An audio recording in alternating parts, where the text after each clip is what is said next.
Plastik jadi barang yang tak bisa dihilangkan di kehidupan kita sehari-hari. Sayangnya, penggunaan plastik yang makin masif tak dibarengi dengan pengelolaan sampah yang bertanggung jawab, sehingga plastik berakhir di laut dan mengganggu ekosistem.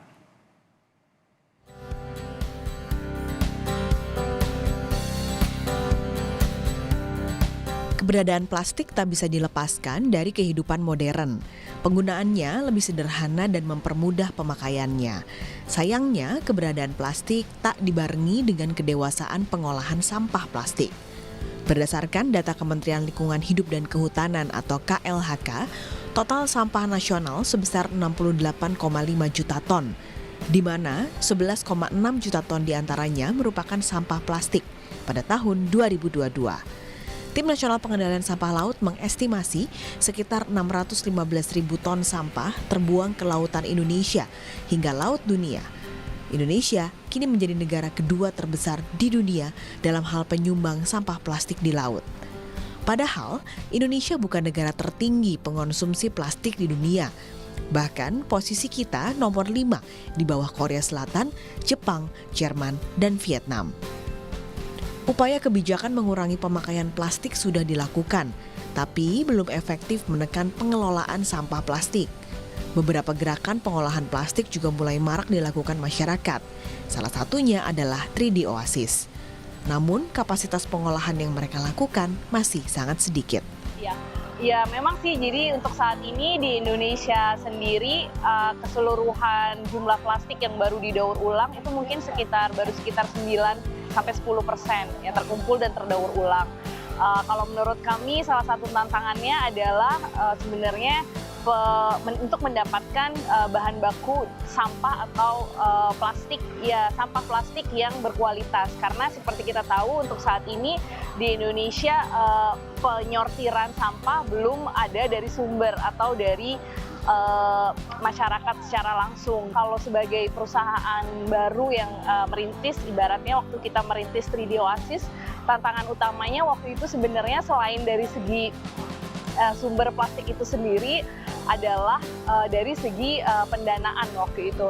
Karena di saat kita mendirikan 3D di tahun 2017, mungkin kebanyakan pendanaan terkonsentrasi kepada tech startup atau fintech kayak gitu. Nah, alhamdulillahnya untuk sekarang kan sudah mulai berkembang venture capital atau impact investor yang mereka mau untuk berinvestasi terhadap perusahaan-perusahaan yang bukan hanya berdampak bagus secara finansial, tapi juga memberikan dampak di dalam lingkungan atau sosial. Untuk mengumpulkan sampah, 3D Oasis melakukan kerjasama dengan warga sekitar. Sumbernya untuk yang kita di Tangerang ini mayoritas dari lingkungan sekitar aja. Jadi dari Tangerang, Jakarta, Depok, pokoknya sekitar Jabodetabek, sekitar lokasi area. Untuk sumbernya sendiri, untuk sampah plastik botol kita ambil dari mitra-mitra kita, yaitu para pengepul-pengepul yang sekitar lokasi pabrik. Jadi mereka mengumpulkan sampah plastik tersebut dari pemulung, dari lokasi publik seperti pasar, sekolah, dan pusat-pusat keramaian lainnya yang mereka memberdayakan juga masyarakat sekitar mereka untuk memilah, membersihkan, dan juga mengirimkan ke lokasi kami. Nah, untuk yang plastik sachet itu sumbernya kita juga dari masyarakat. Jadi untuk spesial untuk proyek Buat Bumi pengumpulan sampah plastik sachet ini sumbernya adalah dari sampah rumah tangga. Jadi kita bekerja sama dengan RT RW sekitar di Tangerang ini. Kita edukasi masing-masing rumah untuk memilah sampah plastik tersebut.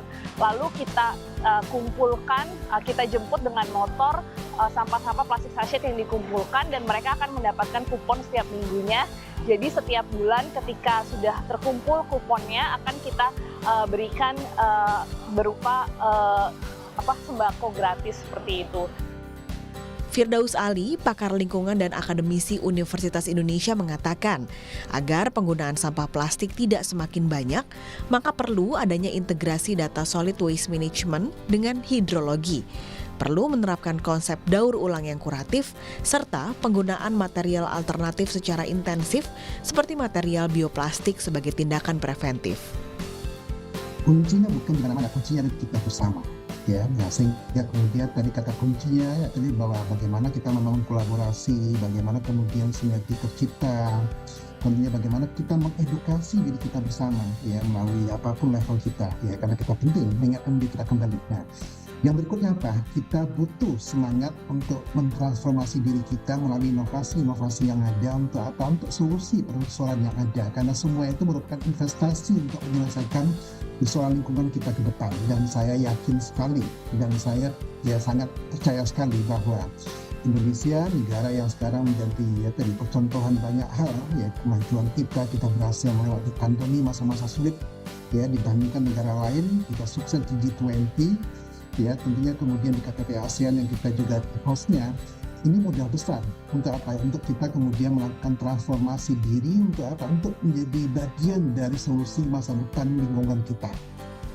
Timbulan sampah plastik global diperkirakan akan mencapai 33 miliar ton di 2050. Dunia modern memang tak bisa hidup tanpa plastik, karena plastik bukan musuh peradaban. Tapi keberadaannya harus dikelola dengan bertanggung jawab agar tidak berakhir di laut dan merusak ekosistem. Tim Liputan Kompas TV.